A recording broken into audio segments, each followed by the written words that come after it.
I can't sit here and complain about what Jimmy has over there or Abe has over here, because that's not going to get me any closer to my goals. Be grateful for where you're at. Be grateful for what you have. If there's something that you don't have that you do want, go get it.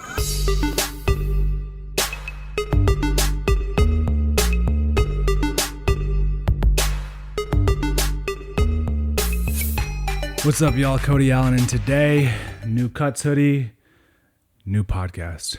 I think I have been fortunate enough to be able to rock a different one every single episode so far. So as long as I keep sending them, I'll keep rocking them. But new podcast. This one's rolling out a little bit earlier than we usually do it. I want to start to do these more frequently. The main reason is because I have a shit ton of stuff to say. But something came up.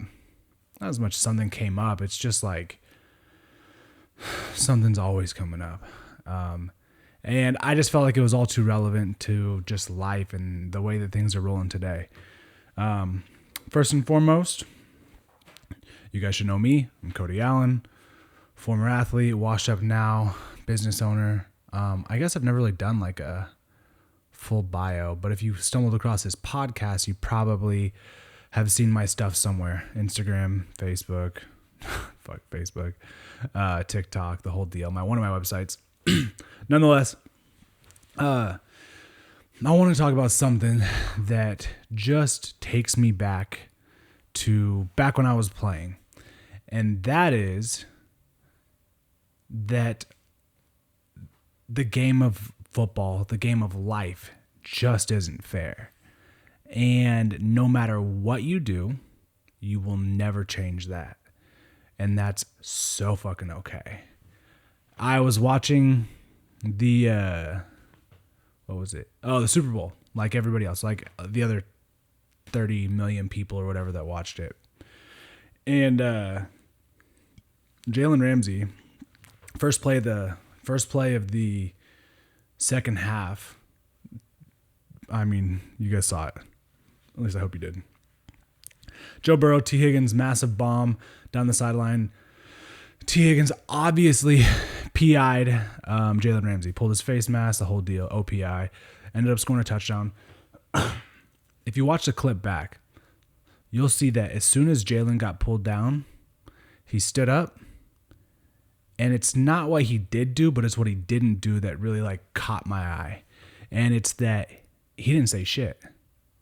He didn't turn to the ref like, what the hell? That's a foul. That's this. That's that. Start flailing his arms. Not that he doesn't do that shit sometimes. But in this exact moment, the biggest stage in all of football, he was just like, you know what? That's that. I'm not going to change your mind. I can't change the situation. And I'm just going to move on and continue to play the game. Rams end up winning the game. Jaylen didn't have his best game of his career, but he did enough to help them win. He obviously was a massive part of why they're even in the Super Bowl. I digress a bit because this isn't about the Super Bowl talk. The whole point of this is that Jaylen understood in that moment that his circumstances in that situation could not be changed a minute, not even at all, if he sat there and complained about it. In sports especially, we, as in everybody, likes to complain after a play happened, right? Didn't go their way, I like to complain. I have been like that before. I will now say that in retrospect, and even in my flag football days now, I call it straight both sides, right? If I got fouled, I got fouled. If I PI'd someone, I PI'd someone, the whole deal, right? But the main takeaway from this is that he almost had like a career-defining moment, right? It was something that could have lost him the game. It could have swung back all the momentum. And it was the biggest stage. It was a very important and crucial part of probably his entire life. Could have been, at least. And what did he do? Didn't say shit. Continued to play, right? And so the parallel to this is that in today's world, people love to complain about their situation when it's not fair. The cards that they were dealt, the hand that they've been dealt in life, the hand they've been dealt in a certain situation. And I'm here to tell you that life's not fair. Life's not fair, and that's okay. The sooner that you figure out that life's not fair and that's okay, the sooner you have the opportunity to be successful. Because sitting there and complaining about it, I promise you will not get you the long-term successful results that you want. Yeah, you can kind of like start a little fuss and start a little fire right now, and maybe somebody throws you a bone because they feel bad for you, but long-term, you are crippling yourself, and this victim mentality is only going to hurt you. It will only hurt you in the long term, because at the end of the day, that short term, somebody just trying to appease you because they're like, all right, let's shut them up for a second and let me throw them a bone for a second. That's not going to work for the entirety of your life. And in fact, if you're always assuming that the world is going to bend over backwards for you or change the rules for you, or you're going to get all the calls that you want, then I'm just sorry. You live in a different world than I do, than all of us do. And it is going to be a rude awakening to when you just continue to get hit down by can't catch a break. By doing that, by wanting the world to bend over backwards for you, you are softening yourself. You are just basically making it so that everything has to be right for you to be successful.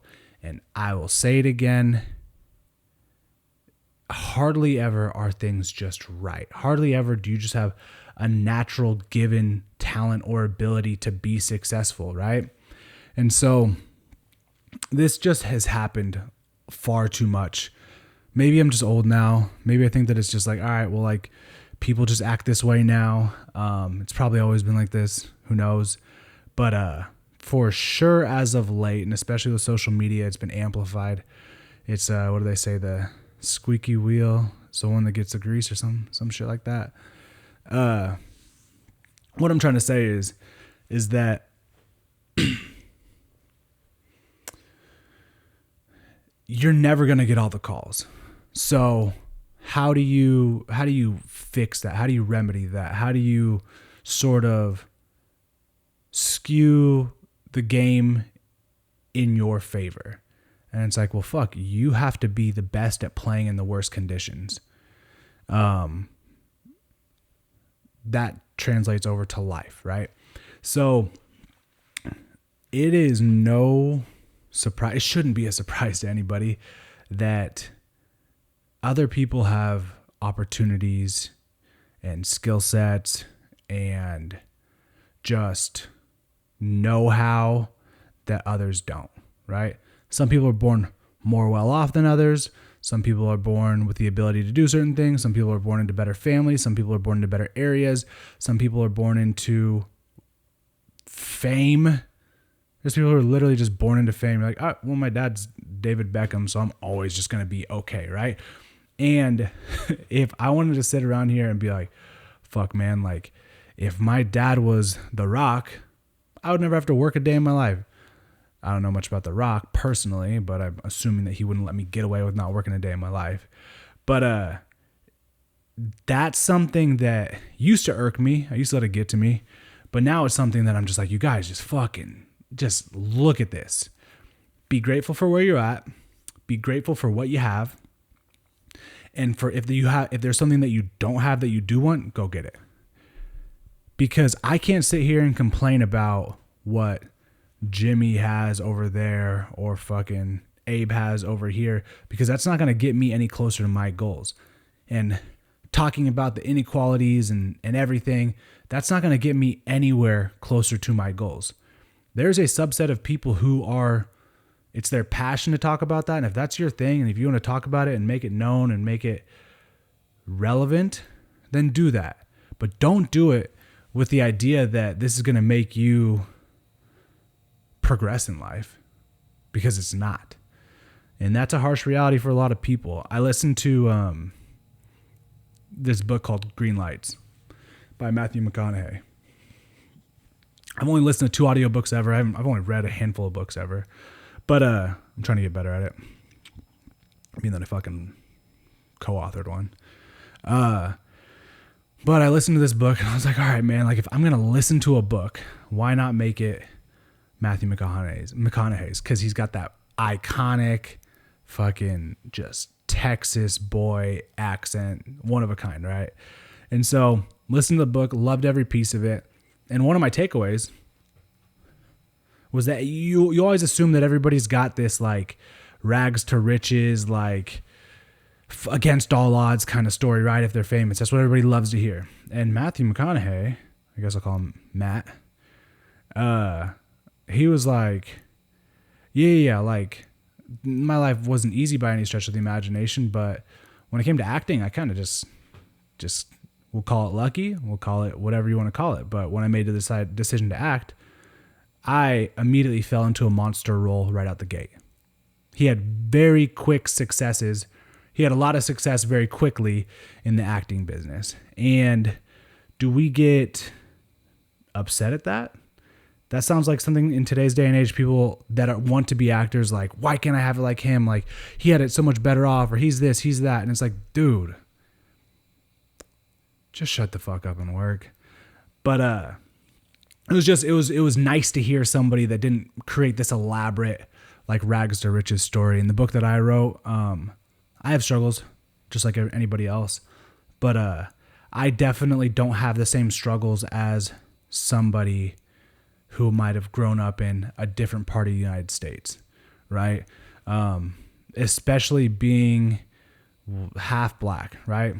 Dad is black, mom's white, Italian, and especially in the last couple of years, a lot of people have looked to me to be like I've literally had people be like, hey, Cody, what's it like growing up black in America? And I'm just like, I can tell you what it's like to grow up as Cody in America. I can't tell you what it's like to grow up black in America, because that's a very general and vague statement. I can't tell you what it's like to grow up white in America either. I can't tell you what it's like to grow up any other way than how I grew up, because that's unique to me. The fucking best thing in the world, the best opinion to have in the world is no opinion.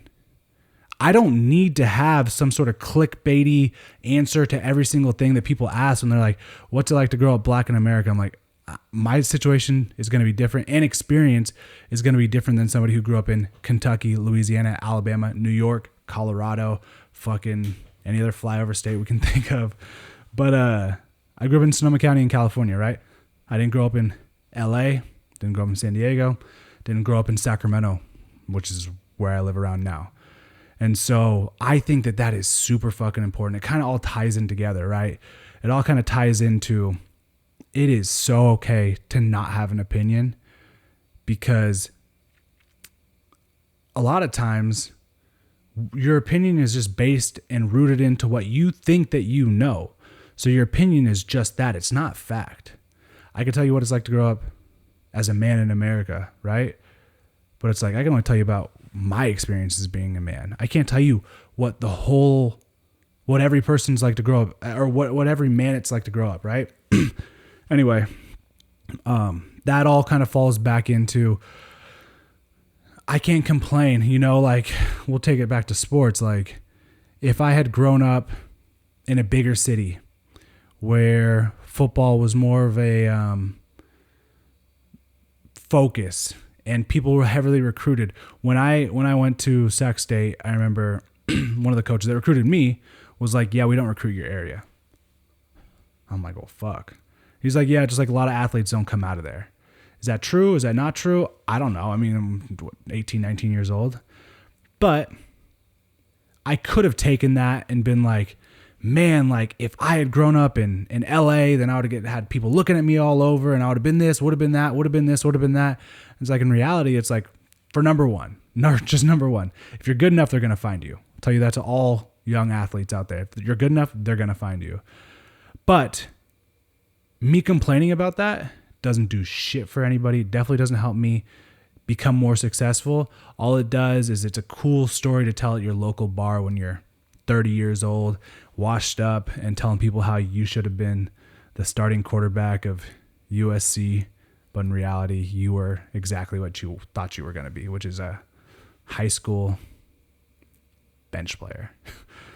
And and the other thing about it is that's okay. Not everybody, just like everybody doesn't need to have an opinion, not everybody needs to have this immaculate story. Everybody's trying to get this like big rags to riches like story. Not everybody is unique, but at the same time, everybody is just living their life. And sometimes someone's life isn't that amazing. You know, it is exactly what you make it. So how'd I even get here? I'm filming this at a different part. Like you could see the light coming in from my office window. That's how we've been doing this. That's where I'm at right now in my life, is I got a studio here, light coming in, spot on my face, but somebody's got it better than me, right? I could complain about it, or I could just fucking block the window. Anyway, I just think that without the distractions of worrying about what other people are doing, what other people have, what other people's situations are better off, just be out there and know that they do have it better. And in some ways, they don't have it better in other ways. Gratitude is going to get you so fucking far in life. Gratitude is going to get you far in life, not because just the things and the opportunities are going to present itself, but it's going to make you the most clear-headed. That's why every one of those like productivity journals, I'm a big journal guy. I write down all my tasks every single day. They say start your day out with gratitude. It does a lot of things for you. Definitely puts life into perspective. But one of the main things that it does is it rids any sort of anxiousness surrounded by the what ifs. It rids any anxiousness surrounded by I just think that life would be so much easier if, and it just clears your head and it lets you realize that like, all right, I'm good because I have this. And now I can take the necessary steps to move forward with my day. And it all starts there. It starts with your day, then it moves on to your week, your month, your year. Before you know it, you're old like me, talking into a microphone with light shining through your window. So anyway, we'll wrap this one for today. Thank you always, you guys, for listening. That does help a ton. Helps support the podcast. It helps if you guys subscribe, helps if you like, helps if you drop comments, helps if you critique me. One guy said, hey, your audio sucks. I sent the money, got this mic, so hopefully the audio doesn't suck. Anything helps, right? Share this with someone because you are within 1 degree of somebody who could gain something from this. You are within 1 degree of somebody that's overthinking something, that is just anxious, right? Anxiety is a big word in today's world.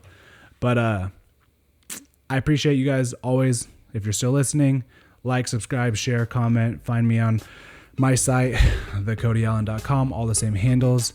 And if not, keep buying cuts at least.